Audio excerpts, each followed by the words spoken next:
Hey guys, this is Greg from JHDrums.com bringing you another drum mixing tutorial. In today's video, I want to talk about panning. Now, this may seem pretty basic, and I know it is, but it's very important that we understand where to put our instruments in the mix and how to visualize the pieces so that they all sit where they need to be. When we're talking about panning, there's really two rules of thumb. There's LCR, which is an acronym standing for left, center, right, and it's where you practice completely panning things 100% left or 100% right or straight up the center, nothing else. There's no in between. And I use this, I guess you could say, for the overheads. So obviously my overhead left, I want 100% left, so it's going to be completely in the left speaker or the left stereo image. Same with the overhead right, completely 100% right. And now this is an important piece. We always want our kick and our snare to be in the center. Never pan snare left and right because you think it needs to be a certain way. And I've actually created an image here to help us better visualize what's going on with the kick drum and how to view this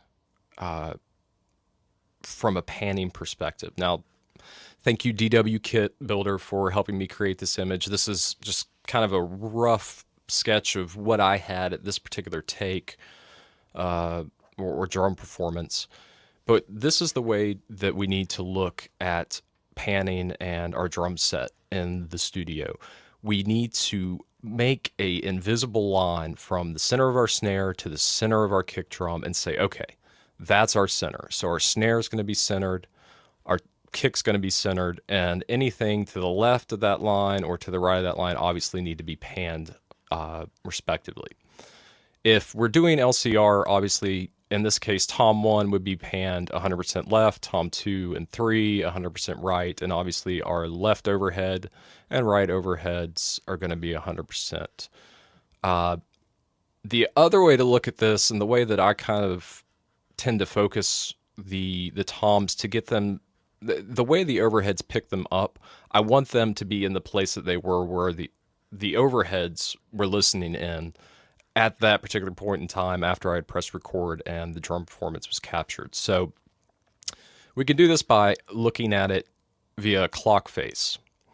And we can see here that Tom 1, if we were to pan it, is going to be around the 11 o'clock position. Now, 12 o'clock would obviously be center. 9 is going to be 100% left, 3 100% right. So we can look at this as like 33%, 66%, 100%. I know that's kind of stupid. You don't have to be that specific with it, but just to better visualize it, I've created this image for us. So let's assume around 30% for Tom 1, around 60% for Tom 2, and obviously in this case, our Tom 3 is going to be panned far right because it is at the 100% mark. You don't necessarily have to go into Photoshop and create an image to do this, but this is the reason I've done this, is just to help better visualize it and to understand when we do, pan our drums, we need to understand the relationship between the center line and the rest of our drums and where they sit. So I hope this image helps. Let's go ahead and we'll get back to Logic here. So in that regard, obviously our kick is pan center, that's correct. Our snare top and bottom, as well as our snare bus, are pan centered. The only thing we have to worry about is toms. So again, remember I said that our Tom 1 was at 11 o'clock or 30%. In Logic, I don't know why they've done this, but 100% panned one direction or the other is 64. It's kind of an arbitrary number, but if we actually do the math, 30% of 64 is going to be around 20. And don't If you're like me, you really try to figure the things out like that, but you don't have to do that. Just, kind of visualize with what Logic has created here. They've kind of created this clock face image. So 20% is going to be good on Tom 1. Remember, I believe we were at 2 o'clock with our Tom 2, so we want about 60%, so we'll just double that to 40. And our Tom 3 was at 3 o'clock, and that was going to be 100%. And that's really it. I know that's kind of short and sweet, but let's do this. Well, just to have a preview, I'm going to alt-click and center these, and we'll take a listen to the toms, not panned. So basically everything straight up the center. We'll do an LCR version where our Tom 1 is panned 100% left, Tom 2 and 3 100% right, and then we'll get into my finicky math-oriented positioning of panning, and we'll just be able to compare. So let's go ahead and listen, just no panning at all.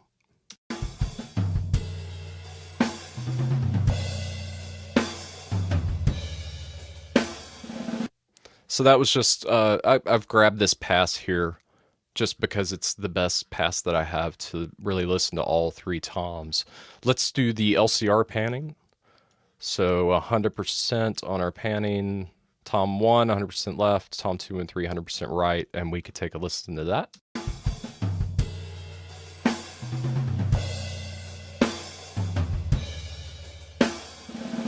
Again.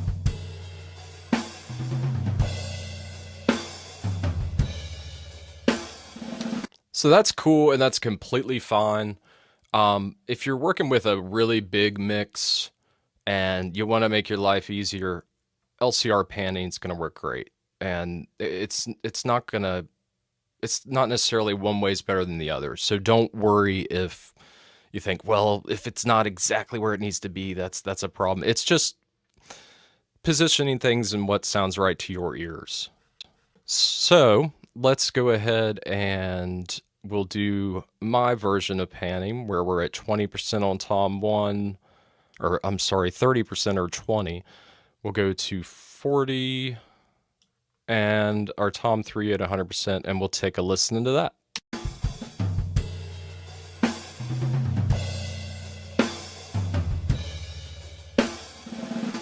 Again.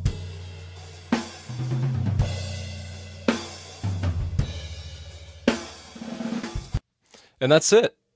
I know that wasn't the most intricate video you've ever seen, but try to implement this, either LCR panning or, fine-tune the panning visually by thinking of that over the top of the kit, find our center line, kick the center of the kick to the center of the snare, draw that line, and then figure out where your instruments need to be.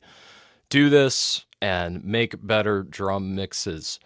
Tomorrow we're going to get into our gain staging.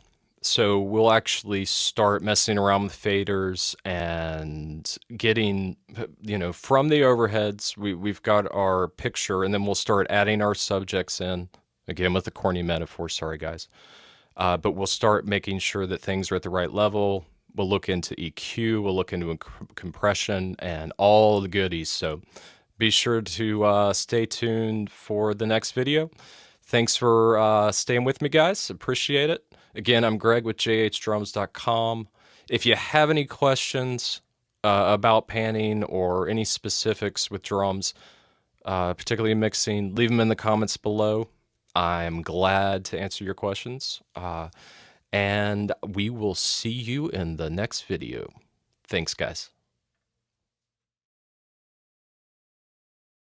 Figuring out the space or the level that, I swear to God.